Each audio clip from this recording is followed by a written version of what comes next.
চালাবে চালাবে Taken. It is. It's all over. চালাবে চালাবে তাইজুল ও চালাবে স্টাম্পের ঠিক পেছন থেকে লিটন দাসের ছুড়ে দেয়া এই একটা সাইকোলজিক্যাল টুপ আর তাতেই কেল্লা ফতে। তাইজুলের ঝুলিয়ে দেয়া বল, কুররম শেহজাদের ব্লাইন্ড স্লক সুইপ এবং লংঅনে তানজিদ হাসানের সেই দুর্দান্ত ক্যাচ। পাকিস্তানকে বাংলা ওয়াশ করার ঠিক আগ মুহূর্তে কেমন ছিল লিটন দাসের সেই সাইকোলজিক্যাল মাইন্ড গেম।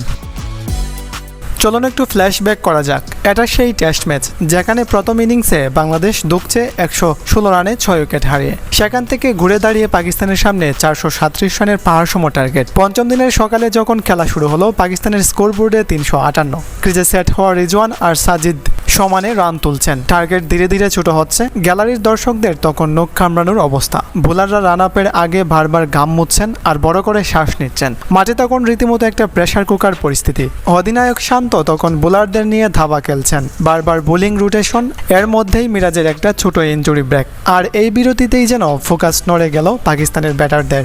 দৃশ্যপটে আবার সেই সাইলেন্ট কিলার তাইজুল ইসলাম এসেই সাজিদকে প্যাভিলিয়নে পাঠালেন। আর এর পরের গল্পটা শুধুই গতি আর মাইন্ড গেমের। শরীফুল ইসলামের বাউন্সারে আব্বাসের শূন্যে ব্যাট চালিয়ে পরাস্ত হওয়া, সব মিলিয়ে এক দম বন্ধ করা থ্রিলার। আর ওই যে সেই কাঙ্ক্ষিত 97তম ওভার, তাইজুলের হাতে বল, স্টাম্পের পেছন থেকে লিটনের ওই উস্কানি। কুররাম শেহজাদ পারলেন না নিজের নার্ভ ধরে রাখতে। বাতাসে ভাসানো বল এবং আউট। স্টাম্পের পেছন থেকে কুররম শেহজাদকে একটু ম্যানিপুলেশন করেই দেখলেন কাজে লাগে কিনা, আর সেটাই কাজে লেগে গেল। পাকিস্তানের বিপক্ষে বাংলাদেশের এই টেস্ট সিরিজে লিটন দাস উইকেটের পেছন থেকে পাকিস্তানি ব্যাটসম্যানদের সাথে বারবার মাইন্ড গেম খেলার চেষ্টা করেছেন এবং তিনি সফলও হয়েছেন।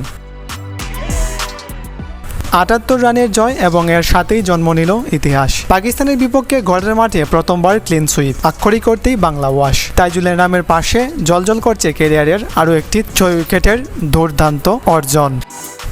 পুরো দল যখন একে অপরের সাথে হাত মিলিয়ে উল্লাসে মেতেছে, শান্তর মুখে তখন এক প্রশান্তির হাসি। এই জয় শুধু একটা ম্যাচের নয়, এটা একটা দলের মাটি কামড়ে পড়ে থাকার গল্প।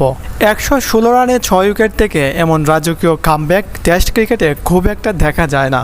শেষ ওভারের এই মাইন্ড গেম আর শ্বাসরুদ্ধকর নাটকীয়তা যদি আপনারও হার্টবিট বাড়িয়ে থাকে এবং পাকিস্তানকে এমন বাংলা ওয়াশ করার জন্য ভিডিওতে তো একটা লাইক দিতেই পারেন। যাই হোক, ম্যাচ শেষে মুশফিকুর রহিম হলেন প্লেয়ার অব দ্য সিরিজ, কিন্তু ট্রফি হাতে নিয়ে তিনি যা বললেন সেটাই আসল টুইস্ট। নিজের 153 রানের চেয়েও তিনি বড় করে দেখলেন প্রথম ইনিংসে খাদের কিনারা থেকে তুলে আনা লিটনের ওই সেঞ্চুরিটাকে এবং বললেন, লিটনের এই সেঞ্চুরিটাই আমাদের গেমে টিকিয়ে রেখেছে। লিটন নিজেও প্লেয়ার অব দ্য ম্যাচ হয়ে স্বীকার করলেন, টেলেন্ডারদের নিয়ে খেলা এটাই হয়তো তার ক্যারিয়ারের সেরা ইনিংস। একটা দল যখন খাদের কিনারা থেকে ফিরে এসে সতীর্থের পারফরমেন্সকে এভাবে সেলিব্রেট করে, তখন প্রতিপক্ষের কি আসলে দাঁড়ানোর কোনো সুযোগ থাকে? কি মনে হয় আপনার?